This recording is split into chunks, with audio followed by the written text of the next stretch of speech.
Welcome back. All right, so 9 games tonight, and then we got 4 games tomorrow, and then 14 games on Saturday, and then we're getting into the quiet week.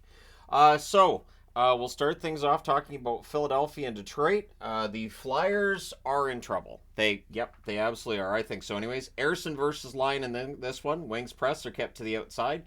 Flyers press, but the Wings block while they're doing that. The shots on net are 2-0 Flyers at 5 minutes. Wings get a power play. There's a shorthanded rush by Cates. Lyon holds on there. Power play's killed off. Wings press at the half. Konechny then has a shot that's blocked and cleared. There's a near miss for DeBrincat. Shots are 6-4 for the Flyers with 4 minutes left. They would get 3 more shots before the period's done, but Lyon was saying no. So second period, still scoreless until 1:36 into the period, and Larkin scores from Raymond. It is his 20th goal this season and his 199th career. Is a lot of guys are hitting milestones right now, and Detroit no stranger to this right now either. So the Flyers press to respond. We get a power play for Philadelphia. That's killed off. Sealer has a shot that's blocked as they press, and then Sider makes it 2-0 for Detroit. Raymond with the assist on this one as well at 7:15. The Flyers, again, they press to respond. Things get punchy at 8.5 minutes, or 8:33. The Flyers come out of that with a power play, which leads to a shorthanded goal at exactly 10 minutes. Kopp with his 100th NHL goal from Rasmussen makes it 3-0. Wings finish the kill. We have a crossbar for Couturier. The Coyotes press with 6.5 minutes left. Delorier and Costin kind of have a bit of a thing going on. There was fighting, and this game got pretty physical. Kopp has a rush chance, that's saved, but it's 3-0 Detroit after 2. And I think it's just Philly's frustrated at this point. So third period, we get a power play for Detroit. That was killed off. No path to the Wings net early in the period. There's a power play for Philly. Sanheim has a shot that's blocked. That power play gets killed off. DeBrincat misses one wide on a net drive. We get a power play for Detroit. That's killed off as well. And the Wings with a power play to close it out. So there were a lot of power plays. None of them connected, but that's okay if you're Detroit because you win 3-0. So the Tony the Tiger Magnet's there. Detroit goes to 25-18-5 on the season. Philadelphia 25-18-6, and they've started sliding in the standings.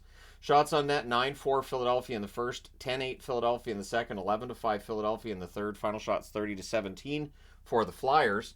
Power plays 0-3 for Philly, 0-4 for Detroit. Hits 14-9 Philadelphia. Ersson saves 14 out of 17.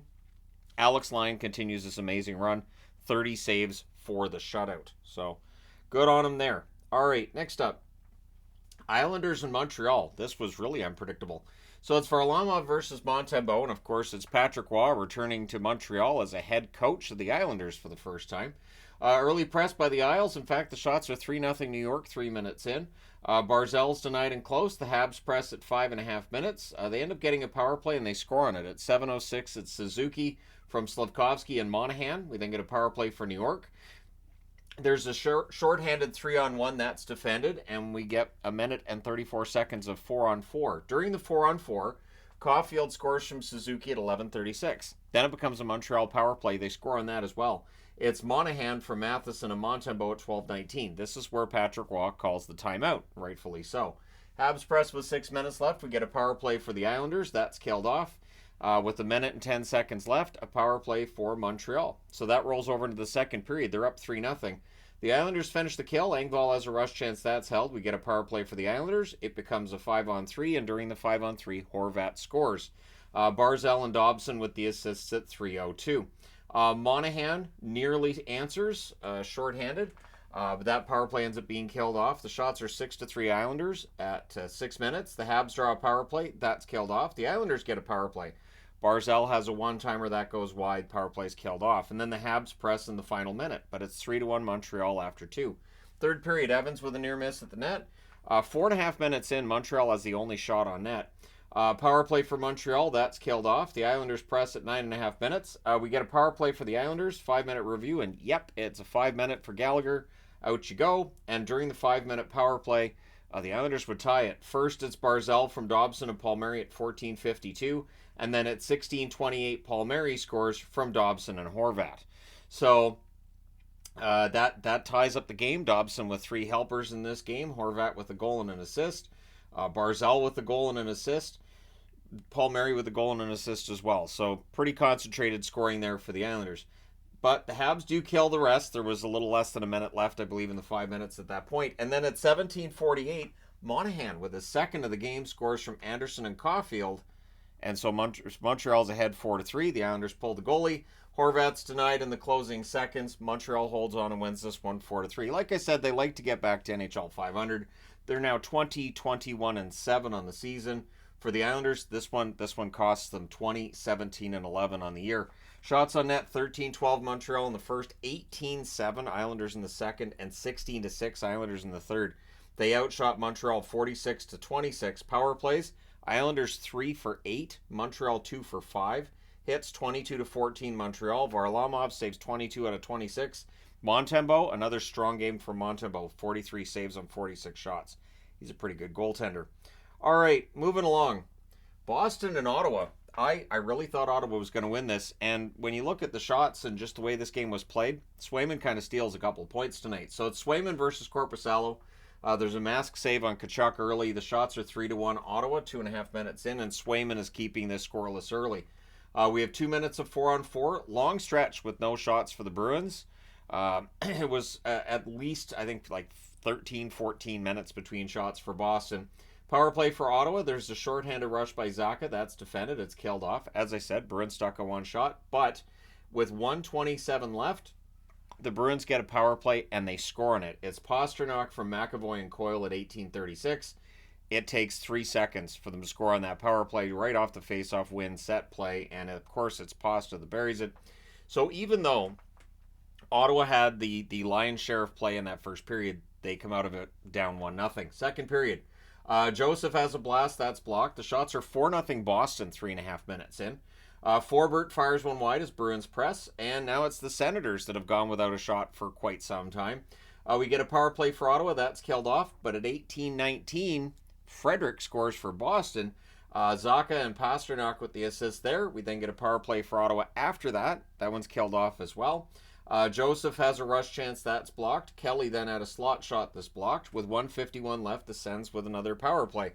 Jim Montgomery was kind of beside himself, but honestly, I did think these were legit power plays for the most part, and your option is to kill them off. So Chabot scores on the power play from Batherson and Stützle at 19:32, and then the Sens press to tie it. So it is 2-1 for Boston after 2. And apparently at one point, Montgomery, I heard them talking about how, he calls the linesman over to tell the referee he's terrible.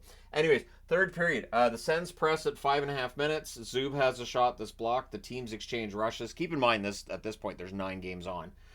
Shots are 6-4 for the Sens with 9 minutes left. The Sens press and they score, but immediately Boston protests. The officials discuss, and yep, hand pass takes that goal off the board. But I did not take the magnet off the board. I just moved it down because I thought Ottawa's going to tie this. And with 4:39 left, they get their 6th power play and they score on this one. It's Tarasenko from Chabot and Norris at 16:42. And then the Sens look for the lead. They don't get it. We end up going to overtime. 8 overtime losses for Boston coming into this one, and I thought that was notable, so I put that on the board. I'm like, that's a lot of losses in overtime. Bruins cycle, they're kept to the outside. Marchand has a tip that's saved. Stützle had a rush chance as well. And then, on a rush the other way, Marchand ends it. He scores from Coyle at 1:48. The Bruins win this one 3-2. They have to feel like they got away with one here. They go to 30, 10, and 9 on the season. Ottawa 18, 24, and 2 with the overtime loss. Shots on net favored Ottawa the whole way except overtime. 9-3 in the first, 13-9 in the second, 13-8 in the third. Then Boston outshoots them 3-2 in overtime, including the shot that matters. Final shots 37-23 for the Sens. Power plays, Boston scored on the only one they had. Ottawa goes 2 for 6. The hits 26-22 for Ottawa. Swayman's the story here. 35 saves on 37 shots. Korpisalo, 20 saves on 23 shots at the other end. So, entertaining game, and like I said, Ottawa probably was the better team, just Swayman said no. All right, the Arizona Coyotes and the Tampa Bay Lightning. So Ingram versus Vasilevsky, and at 24 seconds on their first shot, Tampa Bay scores, and all I could think was, oh, it's going to be like the Florida game again. So Radish gets this one from Cirelli and Hagel. It was a good little press by Tampa Bay early, and they buried it. Bolts press for another, points denied and close, and 5.5 minutes in, the shots are 5-2 for the Tampa Bay Lightning. Near miss for Sherry. It's finally cleared after that. Kesselring has a shot kicked aside, and then a turnover leads to Arizona tying it. It is Clayton Keller from Brown and McBain at 8 minutes and 40 seconds. Bolts press with 9 minutes left. Stamkos has a tip shot that's saved. The Coyotes press with 3 minutes left. Mosier and Asimont had a bit of scrap. And then at 19:26, far corner on a rush. It's Braden Point from Kucherov. So Kucherov just putting up a bunch of points again. And after the first period, it's 2-1 Tampa. Second period, teams exchange rushes. The Bolts press at 3.5 minutes, and they press some more at 5 minutes. And Arizona had a hard time containing Tampa Bay's attack tonight. Kucherov would score during another press at 7 minutes and 36 seconds. Stamkos and Hedman with the assist there. We get a power play for Tampa. They score on that as well. It is Stamkos from Kucherov and Point at 12:02. So Kucherov just racking up the points like on the EA games, you know, when you're playing your be a player and all that. You know, I got 450 points this year. So anyways, Keller can't bury one in close. The Bolts press with 5 minutes left. And at 15:20, Chaffee gets his first NHL goal from Crozier and Lilleberg. And if you're watching this and going, who from who and who? It's the Tampa Bay way. They just bring guys up that we haven't heard of, or maybe we've heard of in passing, and they become good players. So that's the first NHL goal for Chaffee. Congratulations to him on that. Arizona would answer, though, at 16:59. Dursey roofs one in front of the net. Keller and Schmaltz with the assist. So Keller with a goal and an assist tonight in this one. With 43.7 seconds left, the Coyotes with a power play. So after 2 periods, the score's 5-2. To start the third, Bolts finish the kill. Not much room for the Coyotes. The shots are only 2-1 for Arizona at 3.5 minutes. The Bolts press at 7 minutes. Glenn Denning then scores for Tampa Bay from Marilla at 7:32. Shots are 3-2 for the Coyotes with 8.5 minutes left. So they were doing a good job of containing them until at 11:46, Krause scores from Cooley, and he celebrates with punching Crozier. So the Bolts come out of that with a power play. The Coyotes kill that off, but that's as close as they get. Your final score is 6-3 for Tampa Bay. They go to 26-18-5 on the season. For Arizona, it's tough. Two back-to-back losses where they allow 6 goals. They're now 23-21-3 on the season. Shots on net favored Tampa Bay the whole way. 13-7 in the first, 14-9 in the second, and 10-4 in the third. Final shots 37-20 for Tampa Bay. Power plays, Arizona 0 for 1, Tampa Bay 1 for 3. The hits 32-22 for Arizona. It was a physical game. Ingram saves 31 out of 37, and Vasilevsky 17 saves on 20 shots. So, yeah, rough night if you're a Coyotes fan. Next up, New Jersey and Carolina. New Jersey, they tried the comeback, but Carolina, pretty good right now. So it's Dawes versus Ronta. Early press by the Canes in a minute and a half. Aho roofs one in on a fast break. Teravainen and Slavin with the assists. Odds are Carolina's aware that the Rangers have been struggling. First place is right there if they can get on a bit of a run here. Canes press for another. The shots are 5-0 Carolina 5 minutes in. I believe they're 8-1-1 over their last 10. So they've been on a bit of a run anyways. But yeah, Natchez has a wraparound that's held. Things get pushy on a hold by Ronta. Burns has a one-timer that's blocked. We get a power play for the Devils. That's killed off. Shots are 8-7 Carolina with 6 minutes left. The Devils press with 3 minutes left, but after the first period, it's 1-0. Second period, Palat takes a careless ozone penalty, and Carolina makes him pay. Teravainen from Bunting at Aho at 2:54, and then they score right away after through a screen, and that ends Nico Dawes' night. Stahl scores this one from Shea and Jarvis at 3:19, so now it's 3-0 for Carolina. There's a high stick challenge on that too, so the idea that it was played with a high stick, nope, no high stick, so now Carolina goes to the power play as well. The Devils did kill it off, but they really need a goal at this stage. Shots are 4-0 Carolina, 5.5 minutes in. Smothering defense by the Canes. Just all 5 black jerseys back on any given play. It's impressive to watch when a team plays that way. Pesci to Kotkaniemi, near miss there. The Canes press at the half. Bastian's denied and close. Bratt has a net feed that's picked off, and Shea has a chance that's held late in the period. It stays 3-0 for Carolina after 2. Third period. Early Canes power play, that's killed off. And Travis Green was coaching behind the bench because Lindy Ruff got hit with a puck. So, all the best to Lindy, but Travis Green behind the bench as the head coach. I think we've seen that somewhere before. So there were no shots 5 minutes in, and at 5:25, New Jersey scores. It's Dowling from Holtz and Tierney. He buries that one from the slot. Good on Justin Dowling. I'm glad to see him back in the NHL and producing. I believe he just got called up today. Power play for the Devils. That's killed off. The Devils press at 9 minutes.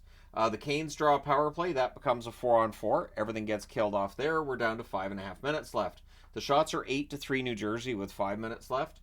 There's an empty net goal missed by Fost, and then Carolina just kind of loses their coverage very late in the game. At 19:57, New Jersey makes it a 1-goal game. It's Bratt from Hughes. That's as close as New Jersey's going to get.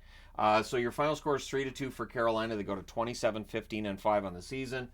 For New Jersey, 24-19-3 with the loss. Shots on net, 10-9 New Jersey in the first, 10-5 Carolina in the second, 10-4 New Jersey in the third. Final shots, 25-23 for the Devils. Power plays, 0-3 for New Jersey, 1-4 for Carolina. Both teams had 17 hits. Dawes saves 9 out of 12, and then Vanacek saved 11 out of 11 in relief. And Ranta, good game for him, 23 saves on 25 shots. You know I'm rooting for Antti Ranta. Nice to see him have a good game, and now I need to change boards.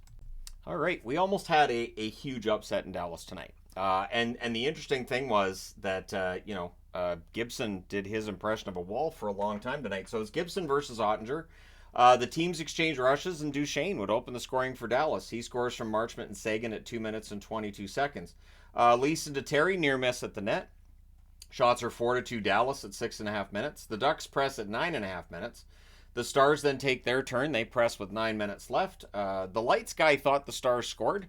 The horn does not sound, so nope, meaning that he thought the puck was in the net, so he starts the whole celebratory lights thing, and nope. Fox is denied on a net drive, and then during that same play, because all I could think was, okay, now if that puck went in the net, and if Anaheim scores, it's not going to count. And who scores? Vakanainen. So I had a moment where I was like, okay, Vakanainen's had goals turned back. He has never had a goal in the NHL. I think he'd scored 3 times before tonight, but every one of them had come back. So he gets that goal from Lundestrom and Silverberg at 15:02, and I had some concern, even though, and again, Ducks fan, yep, or Stars fan, yes, but I had a concern that Vakanainen goal was going to come off the board because I was rooting for him to get it. It counts. He gets it. It's his goal. It's still his goal. I keep checking the app. It's still his goal. Hintz is then denied and close. It's 1-1 after 1. Second period, 1 minute and 28 seconds in, Terry scores from Henrique. So second and third period, Dallas doesn't really start on time, and Anaheim makes him pay. Stars look to answer. Henrique has a chance that's held. The shots are 3-2 Dallas, 4 minutes in. The teams exchange rushes. Smith nearly ties it. At least we thought he had, but it's reviewed to see whether or not Gibson's glove is in the net on the save, and it is. So Craig Smith gets that goal from Dodonov and Harley at 6:44.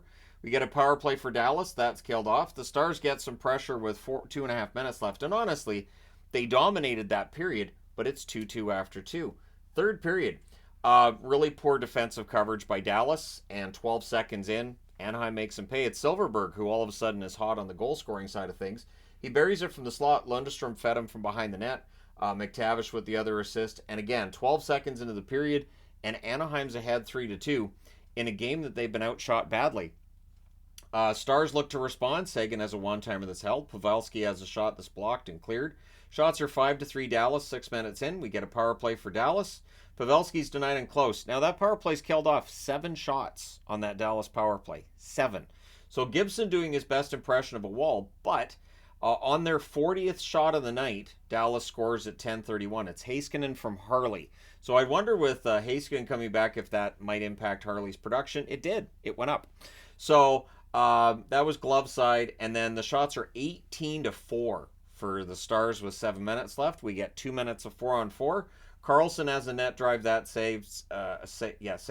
Sagan can't bury one in alone. Dodonov to steal. There's a near miss there. We're going to overtime. So both of my teams went to overtime tonight. Anaheim 5-1 in extra time. Dallas 7-6 in extra time. Ducks control early, but on an end-to-end rush. Harley, his 10th goal of the year. Just fantastic play by Harley. Pavelski with the assist at 38 seconds, and Dallas wins this one 4-3. They were down 3-2. It looked scary, but they win it. They go to 29-13-6 on the season. With the overtime loss, the Ducks drop to 16-30-2. Shots on net, 11-9 Dallas in the first, 14-4 Dallas in the second, 18-7 Dallas in the third. Both teams had one shot in the overtime. Dallas the one that matters. Final shots 44-21 for Dallas. Power plays, Anaheim didn't have any, and Dallas was 0 for 2. Hits 20-8 for Anaheim. Gibson saves 40 out of 44. It would have been like 8-2 if he wasn't in the net.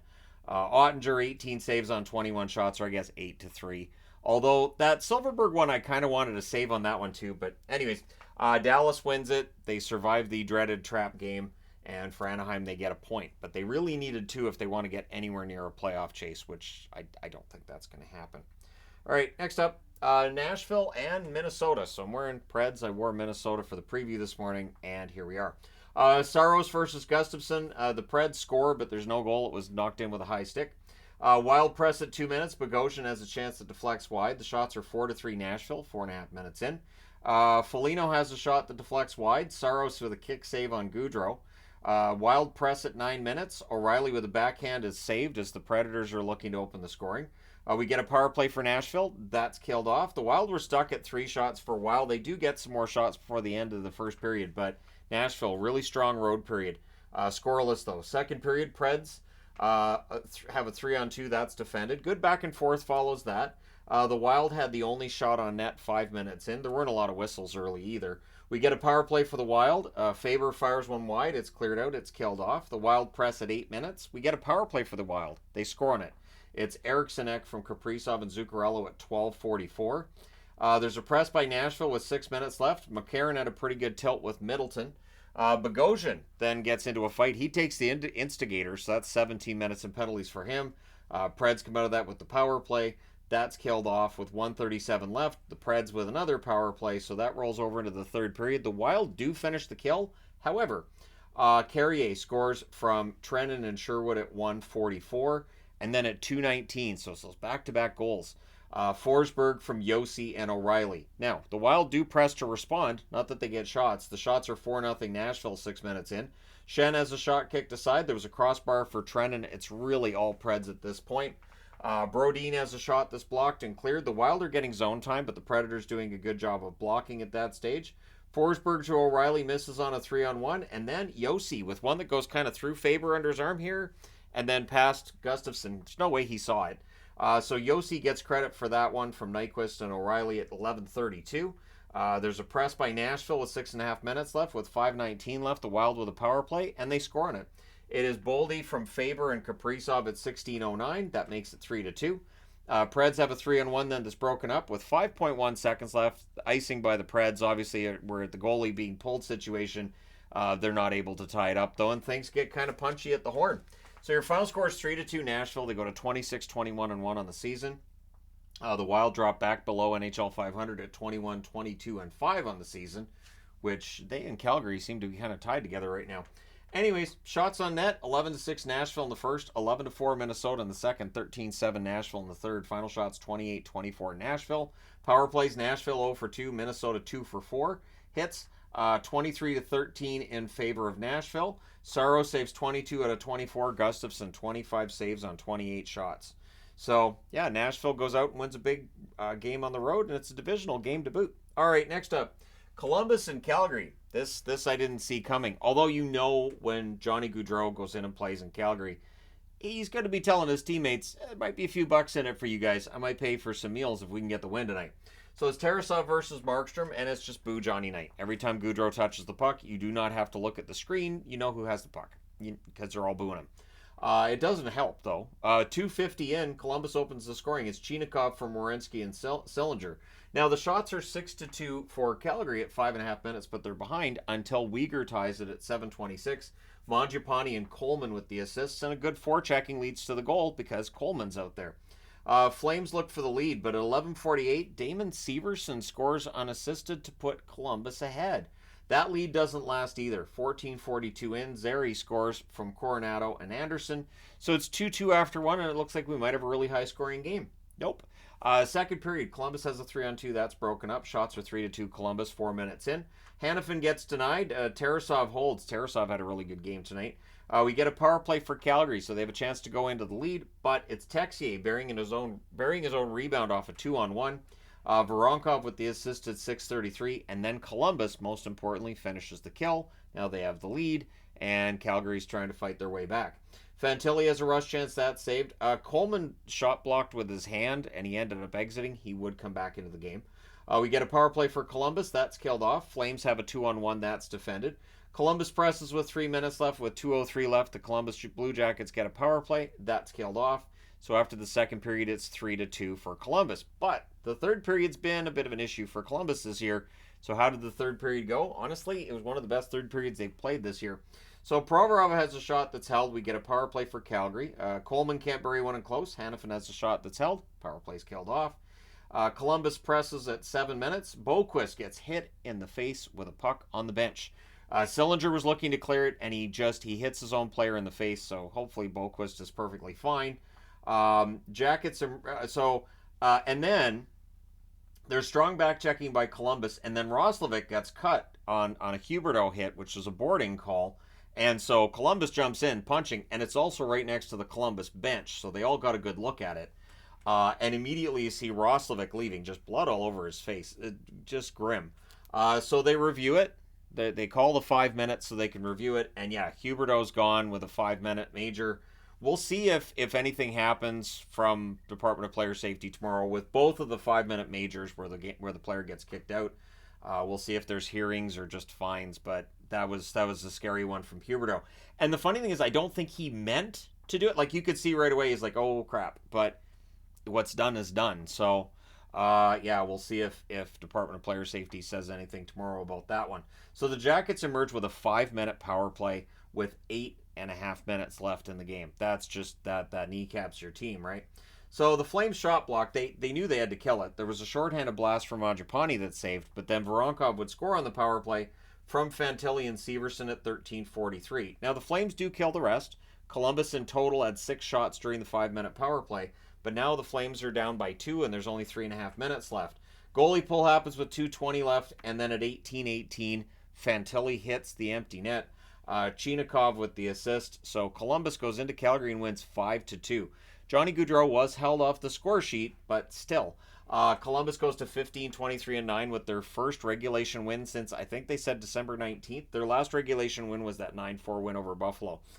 For Calgary, 21-22-5. As I said, them and Minnesota with the same record. Shots on net, 18-9. Calgary in the first, and then Columbus takes over. They outshot them 11-4 in the second and 12-8 in the third.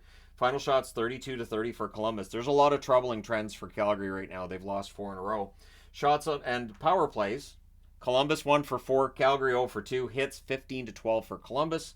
Tarasov saved 28 out of 30. Markstrom saves 27 out of 31. So, not a great night if you're a Flames fan. All right, next up, the Oilers. It's 15. We reached 15. Now it's Chicago, and I understand people are gonna be like, it's Chicago. Who cares? It's a 15-game winning streak. So Mrazek versus Pickard. The Oilers press at 2.5 minutes. Entwistle misses one on a near rush, or on a rush, not a near rush, on a rush. Shots are 2-1. Chicago at 7 minutes. Chicago did their best to just choke off the middle of the ice and give Edmonton nothing. Just keep this game played in sludge tonight. They tried. So we get 2 minutes of 4-on-4. The Hawks press at 8.5 minutes. Strong defense by Chicago. 21 seconds left. The Oilers get a power play. So that rolls over into the second period. We're scoreless. McDavid to Hyman gets blocked. Mrazek denies McDavid the first time, but the next time he doesn't. McDavid scores from Nugent-Hopkins and Draisaitl at 1:37. Mrazek overplayed it. He thought Draisaitl was going to get the pass, and instead it goes to McDavid. McDavid has an open net, buries it. Nugent-Hopkins has a rush chance that's saved. It's cleared. The shots are 6-5 for Chicago at 7 minutes.